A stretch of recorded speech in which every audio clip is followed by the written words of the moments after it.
اور اللہ سب کچھ کرنے والا ہے۔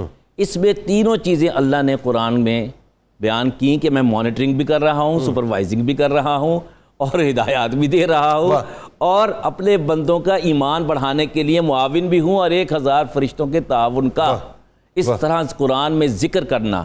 یوم البدر کی تاریخ تو خود خدا لکھ رہا ہے۔ اب یہ کہ دنیاوی اعتبار سے یہ کیا تھا، اس میں ایک سیاسی پہلو تھا اور دوسرا اقتصادی تھا۔ ٹھیک ہے، سیاسی پہلو یہ تھا کہ وہ جیسے کہ ابھی حضرت علامہ کی نظم پڑھی جا رہی تھی، اس میں ایک شعر یہ بھی ہے کہ یہ مال و دولت دنیا یہ رشتہ و پیوند، یہ مال و دولت دنیا یہ رشتہ و پیوند، بتان وہم گما لا الہ الا اللہ، ہائے ہائے ہائے ہائے، کہ حسب نسب ذات پات اور اس کے ساتھ اپنی ظلم کی بالادستی اجارہ داری ٹھیک، اس کو قائم رکھنا، ٹھیک، اور اس کے لیے رزق جو ہے ایک بڑی ہی دلچسپ ہے کہ یہ لوگ مکہ جو تھا یہ انٹرنیشنل ٹریڈنگ سینٹر تھا، یہاں کا ہر شخص ہی تاجر تھا، ٹھیک ہے، حضرت نبی محترم صلی اللہ علیہ وسلم بھی تاجر تھے اور دیگر اصحاب بھی سارے تاجر تھے۔ ٹھیک، ان کے قافلے جاتے تھے رومنز کے لیے شام کی طرف، ٹھیک ہے، دوسری طرف ایران، اس طرح انڈیا کی طرف، تیسری طرف یمن کی طرف۔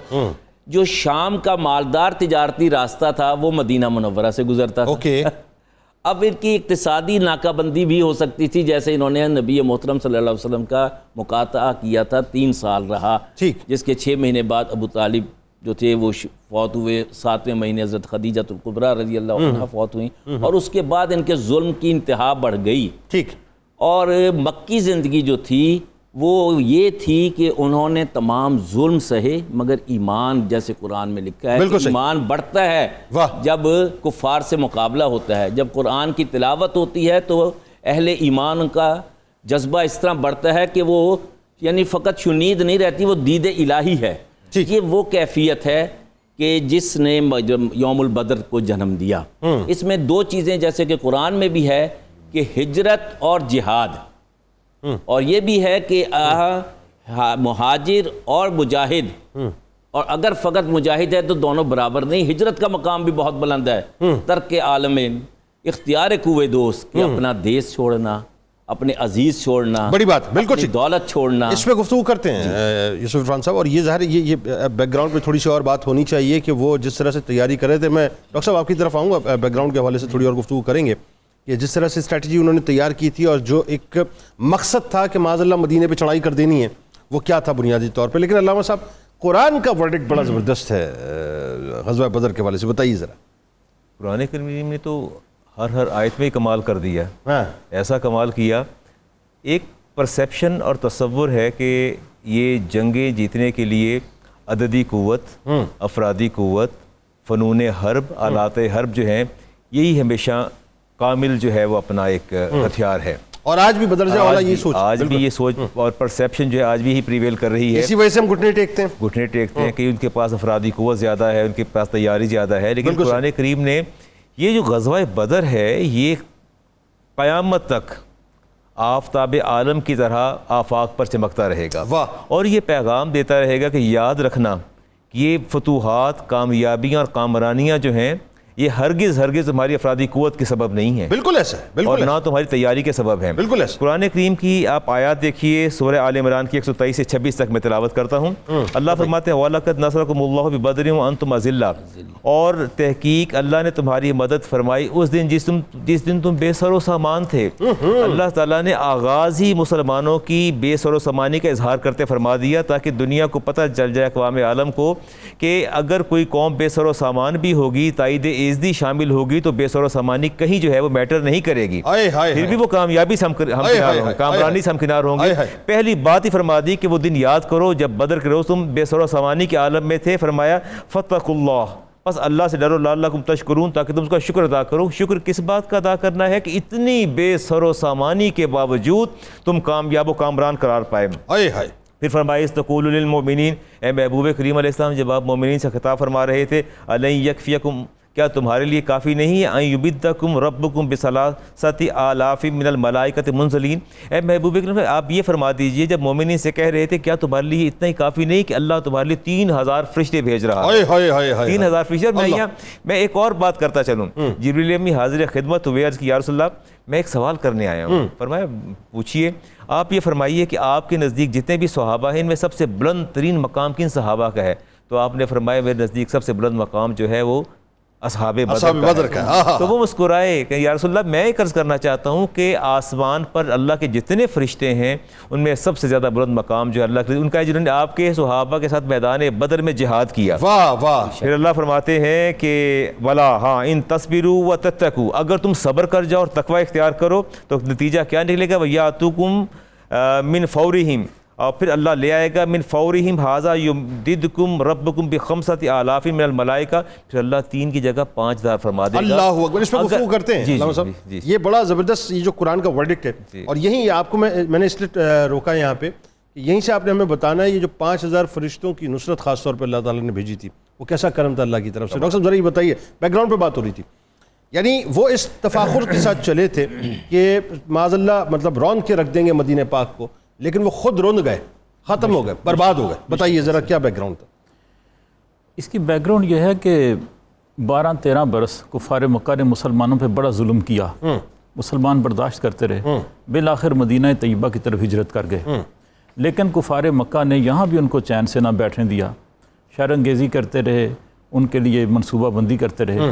اب انہوں نے یہ پلان کیا کہ سارا مال و دولت جمع کر کے ایک تجارتی قافلہ تیار کیا جائے اور وہ سامان جو ہے شام میں جا کے بیچا جائے، اس سے جتنا منافع حاصل ہو اسے مسلمانوں کے خلاف استعمال کیا جائے. ٹھیک ہے. حضور پاک صلی اللہ علیہ وسلم کو مدینہ طیبہ میں جب یہ خبر پہنچی تو آپ نے صحابہ کرام کو جمع کیا اور فرمایا کہ اس قافلے کو روک کر اس پر قبضہ کر لینا اللہ تعالیٰ نے تمہارے لیے جائز قرار دیا ہے. ہاں ٹھیک ہے. کیونکہ وہ اسلام کی دشمنی کے لیے کوشش کر رہے ہیں، تو باہر نکلو اور اس قافلے کو روکو. تو جب نکلے تو اس تجارتی قافلے کے سالار حضرت ابو سفیان تھے جو بھی مسلمان نہیں ہوئے تھے. ٹھیک ہے. تو ان کی بھی انٹیلیجنس تھی، ان کو پتہ چل گیا، وہ بچ بچا کے شام چلے گئے. ٹھیک ہے. اب حضور صلی اللہ علیہ وسلم نے فرمایا کہ جب یہ واپس آئیں گے تو پھر ہم ان پر حملے کی کوشش کریں گے، ان کا راستہ روکیں گے. ٹھیک ہے. کچھ صحابہ کو اسی تجارتی شاہراہ پر مقرر کر دیا اور خود صحابہ کرام کو لے کر مدینہ طیبہ تشریف لے گئے. مین آرٹری تھی جو مطلب ٹریولنگ کی مین آرٹری تھی. جی ہاں. ٹھیک. اب وہ قافلہ جب تجارت کے بعد واپس آیا تو ان کی انٹیلیجنس نے پھر بتا دیا کہ یہاں مسلمان موجود ہیں اور وہ بڑے نقل و حرکت باخبر ہیں. تو حضرت ابو سفیان نے ایک آدمی بھیجا مکہ میں اور وہاں سے 1000 فوجی لشکر بلوا لیا کفار کا، جس کا سردار ابو جال تھا. تو ادھر حضور صلی اللہ علیہ وسلم کو اطلاع مل گئی کہ تجارتی قافلہ واپس آ رہا ہے. تو آپ نے صحابہ کرام کو ایک ترغیبی حکم دیا قافلے پر قبضہ کرنے کا. یہ کوئی جہاد کا حکم نہیں تھا، اسی لیے بہت سارے صحابہ پیچھے مدینہ طیبہ میں بھی رہ گئے تھے. تو کچھ صحابہ جو تھے وہ حضور صلی اللہ علیہ وسلم کے ساتھ چلے، 313 ان کی تعداد تھی، مختصر سا ساز و سامان تھا. اور وہ جب بدر کے مقام پہ پہنچے تو وہاں وہ قافلہ تو بچ کے مکہ پہنچ چکا تھا، لیکن 1000 کا لشکر مسلمانوں کے مقابلے کے لیے وہاں موجود تھا. وہاں پھر یہ غزوہ پیش آیا. بالکل ٹھیک. اس پہ گفتگو کرتے ہیں. ناظرین یہ بڑی زبردست تاریخ ہے صاحب، اور یہ دل والوں کی تاریخ ہے، یہ جگر والوں کی تاریخ ہے، یہ جن کے گھٹنوں میں دم ہے ان کی تاریخ ہے. ناظرین جن کی ٹانگوں میں دم ہے ان کی تاریخ ہے، یہ کمزوروں کی تاریخ نہیں. ہمارے ساتھ رہیں، لوٹ کے واپس آتے ہیں اور انشاءاللہ آپ کو بڑے مزے کی ٹپس بھی دیں گے. سارہ فاروقی صاحب ہمارے ساتھ موجود ہیں. یعنی یہ جو جذبہ ایمانی کی بھی باتیں چلیں گی اور کچھ جو ہے وہ جسمانی باتیں بھی ساتھ ساتھ ہوں گی کہ جسم کو جو ہے کیسے مینٹین کیا جائے. جا کے لوٹ کے واپس آتے ہیں.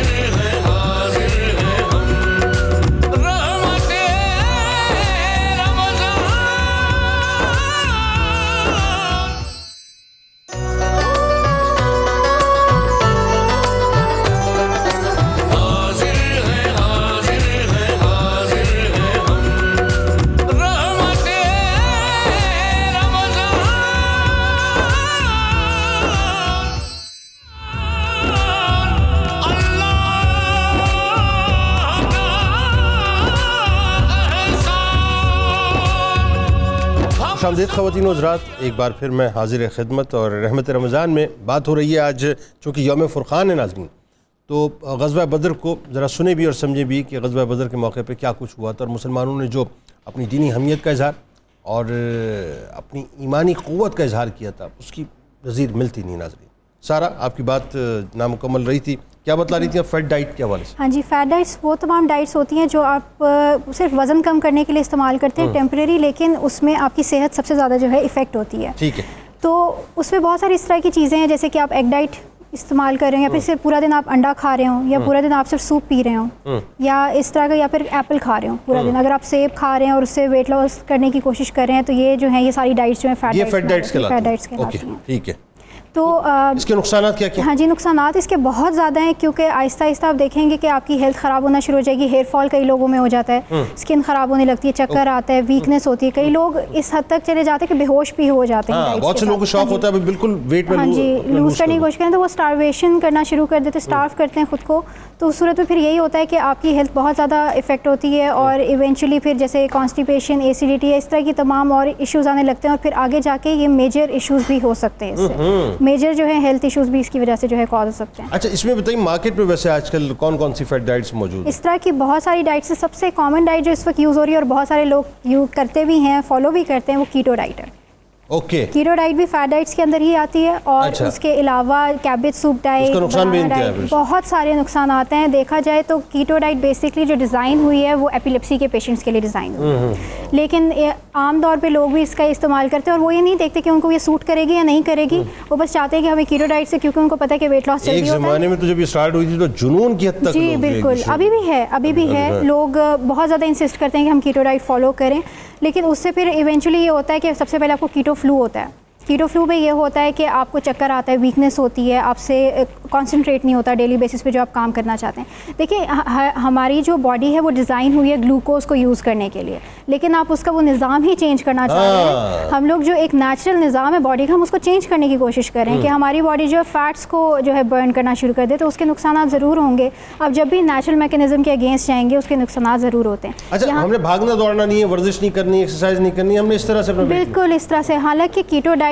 پہ بھی آپ کو ورزش کرنا ضروری ہوتا ہے، اس میں بھی آپ کو ملٹی وائٹامنز ساتھ ساتھ جو ہے وہ سجیسٹ کر دیے جاتے ہیں، جو کہ آپ کو ڈائٹ سے چیزیں مل سکتی ہیں، ڈائٹ سے وہ چیزیں ختم کر دی جاتی ہیں۔ آپ فروٹس نہیں کھا سکتے، ویجیٹیبلز نہیں کھا سکتے، اور آپ نے ہائی فیٹ ڈائٹ پہ رہنا ہے، اس میں آپ 80 to 90% صرف فیٹس لے رہے ہوتے ہیں، اور بہت کم کوانٹٹی میں آپ جو ہے اپنا یہ دوسری جسے کہتے ہیں کاربز اور پروٹینز کا آپ انٹیک کر رہے ہوتے ہیں۔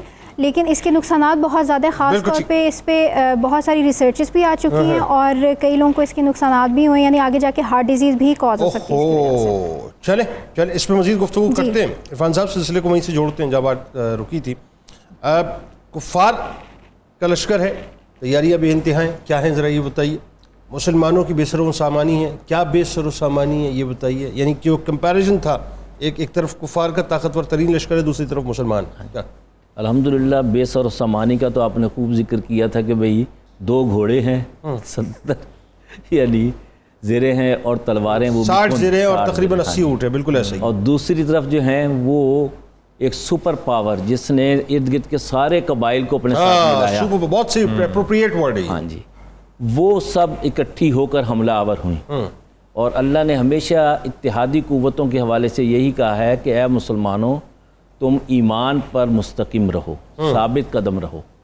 یہ جو اتحادی قوتیں بن کر آ رہی تھیں مکہ سے، یہ ان کے دل جدا جدا ہیں، یہ جلدی علیحدہ علیحدہ ہو جائیں۔ اور اس میں جو سب سے بڑا جو تھا، ایک تو یہ کہ ویسے یہ آیت مبارکہ آج بھی ثابت ہوتی ہے۔ جی بالکل، آج بھی اسی طرح، آج بھی اسی طرح ہی ہیں، جو مقصد و مفادات کے لیے ملتے ہیں ان کے دل جدا جدا ہیں۔ جی بالکل۔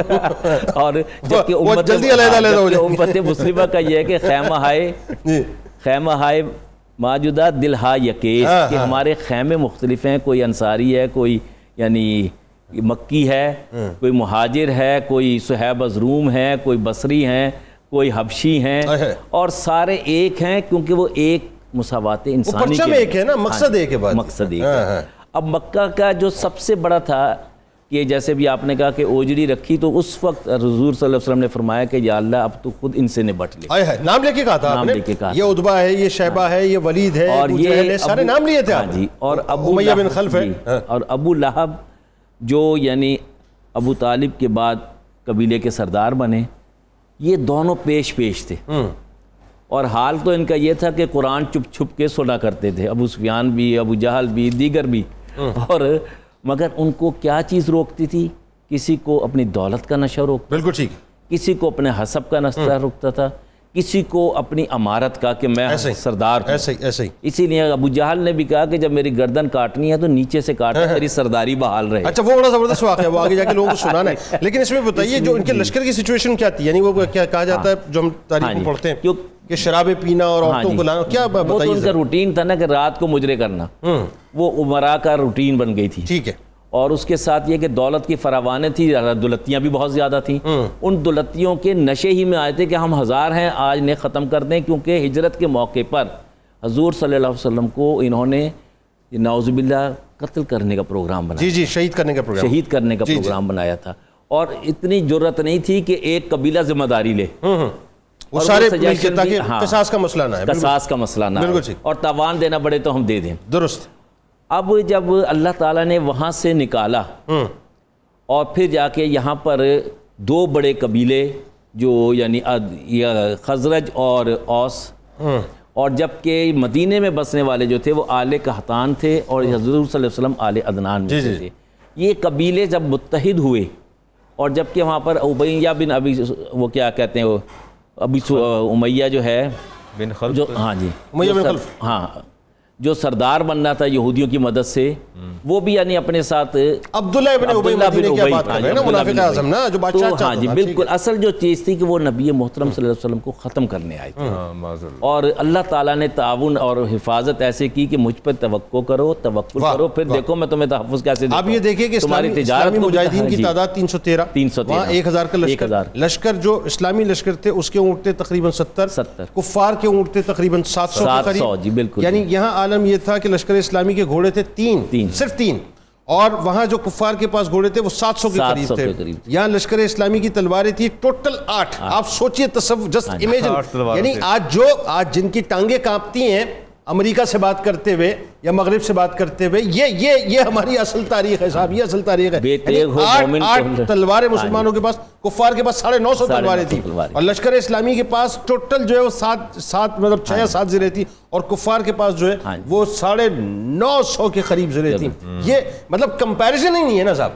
جنگیں ہمیشہ کمزور اور طاقتور میں ہوتی ہیں. واہ.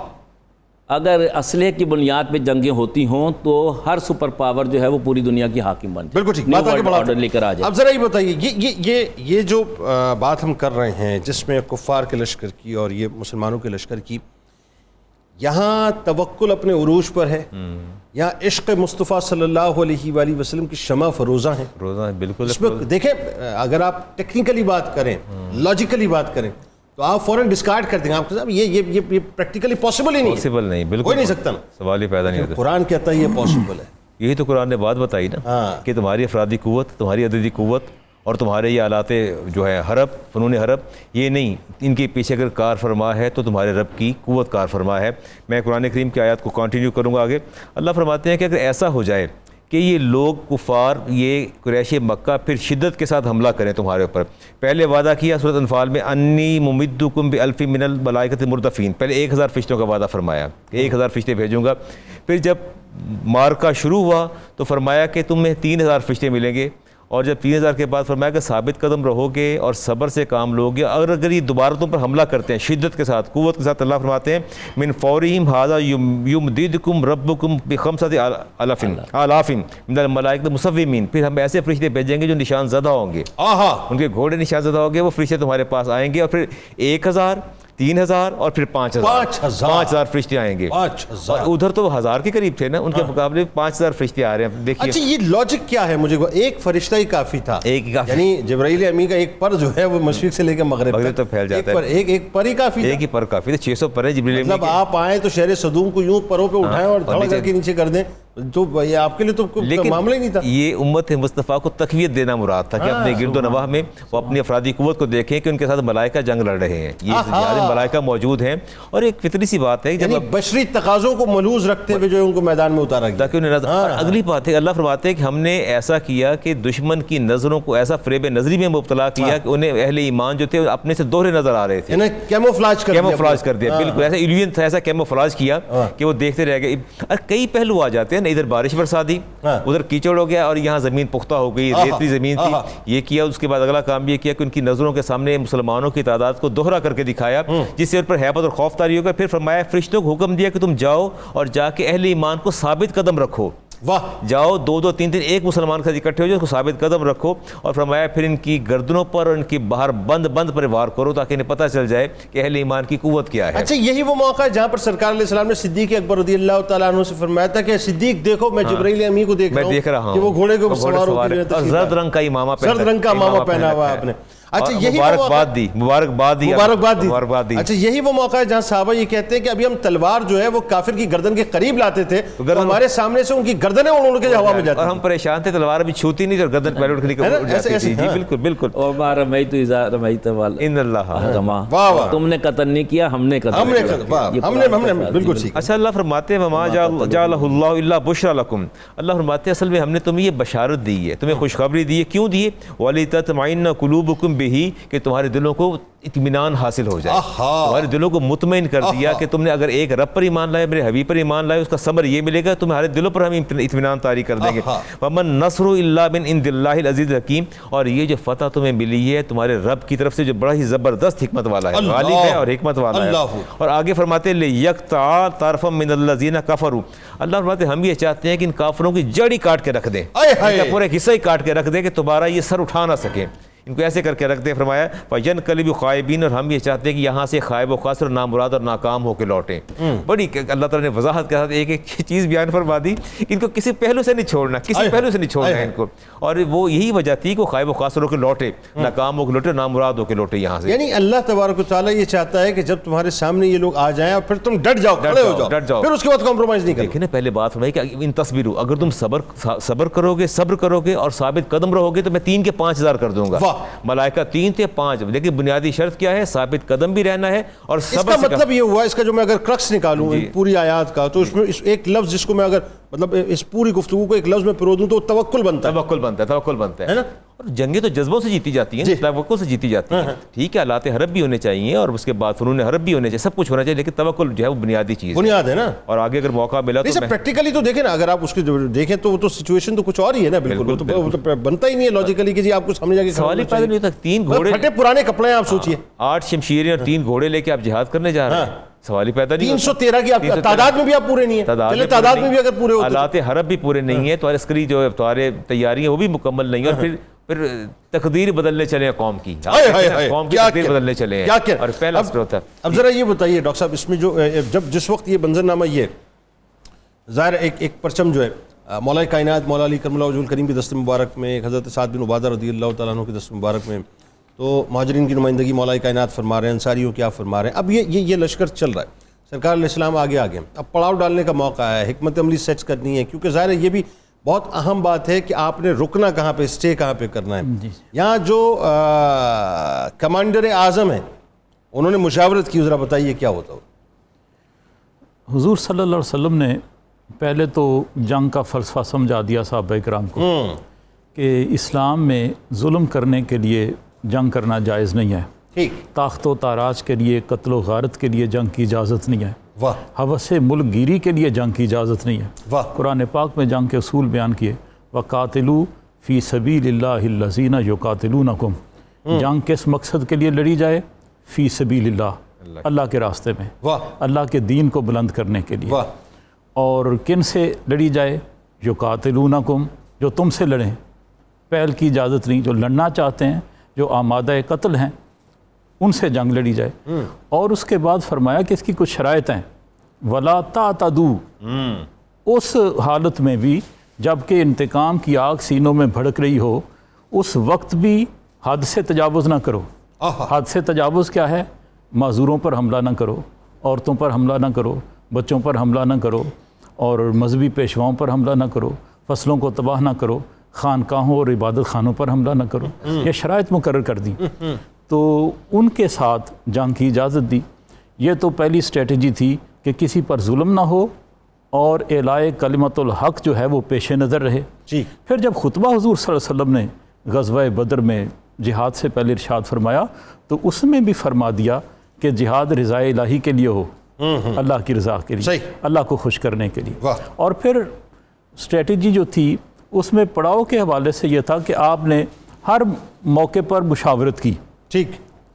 بدر جو ہے ہسٹوریکلی یہ متحقق ہے کہ ایک آدمی کا نام تھا جس نے وہاں ایک کنواں بنوایا ہوا تھا. اس کنویں کا نام بھی اس کی مناسبت سے بدر ہو گیا. پھر اس کے آس پاس اور بھی کنویں تھے.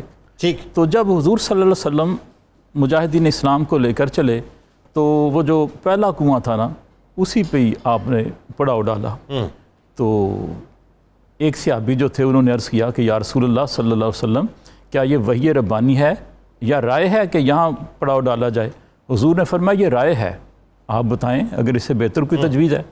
تو انہوں نے عرض کیا کہ میری خواہش یہ ہے کہ ہم ذرا آگے چل کے پڑاؤ ڈالیں تاکہ تمام کنویں ہمارے عقب میں ہوں، عقب میں ہو جائیں، جن سے حضرت حباب بن منظر رضی اللہ عنہ جن سے لوگ پانی پیتے ہیں وہ سارے کنویں ہمارے عقب میں ہوں اور ہم آگے ہوں، تاکہ جب دھوپ کی گرمی ہو کل یوم الفرقان پہ تو ان کا پانی بند ہو جائے کفار کا اور سارے پانی پر ہمارا قبضہ ہو. تو حضور نے اس تجویز کو بڑا پسند کیا. یہ جنگی حکمت عملی تھی.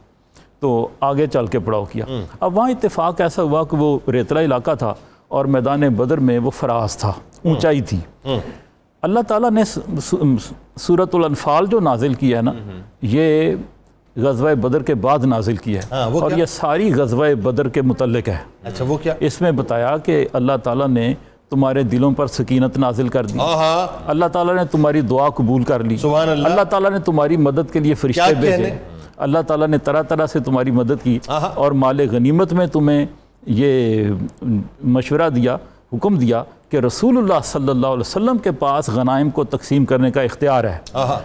مال غنیمت کو جمع کرنے کا لالچ بھی بندہ مومن کے دل میں نہیں ہونا چاہیے، اس کا بھی سارا اختیار حضور صلی اللہ علیہ وسلم کے پاس. جتنا کسی کو دیں، جو دیں، جیسے مناسب سمجھیں، اس پر ایمان لانا ضروری ہے. اب رات کو اللہ تعالیٰ نے بارش نازل کی، مجاہدین اسلام جی بھر کے سوئے، نیند نازل کر دی اور صبح اٹھے تو شاش بشاش فریش ہو گئے. تو اس وجہ سے، بارش کی وجہ سے وہ ریت بیٹھ گئی، میدان ہموار ہو گیا، وہ سخت ہو گئی. کفار کی چھاونی جدھر تھی وہاں مٹی زیادہ تھی، کیچڑ ہو گیا. لیکن حضرت علی رضی اللہ تعالیٰ عنہ روایت کرتے ہیں کہ حضور پاک صلی اللہ علیہ وسلم نے ساری رات عبادت میں گزاری.